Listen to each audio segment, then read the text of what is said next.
Bonjour à tous. À Dijon, fin de la grève pour les salariés chargés de la stérilisation du matériel dans les blocs opératoires. Après plusieurs jours de grève, les salariés de l'unité de stérilisation centrale publique-privée ont repris le travail. La direction leur accorde notamment une augmentation générale des salaires de 2%.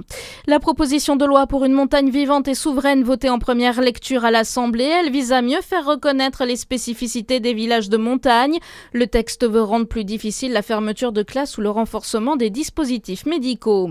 Le cessez-le-feu prolongé de 45 jours entre Israël et le Liban, entré en vigueur il y a un mois, il arrivait à expiration ce dimanche. Le département d'État américain annonce que de nouveaux pourparlers se tiendront entre les deux États début juin à Washington. La Tour de l'Horloge à Lons-le-Saunier cherche son prochain locataire. La ville a lancé un appel à candidature pour l'exploitation d'un local de restauration à emporter installé dans la tour. Les candidatures doivent être envoyées avant le mercredi 27 mai à 18h. À Besançon, un individu a été interpellé après de multiples vols aggravés. Les policiers ont arrêté un quinquagénaire qu'ils suspectent d'être l'auteur de plusieurs méfaits, dont des vols à main armée dans des bureaux de tabac de la rue de Belfort. L'individu a été placé en garde à vue et a été déféré au parquet. Le marché des Halles de Dole, de nouveaux candidats au concours national Votre plus beau marché organisé par TF1. Les Halles occupent leur site actuel depuis la fin du 19e siècle, mais l'histoire du marché est bien plus ancienne.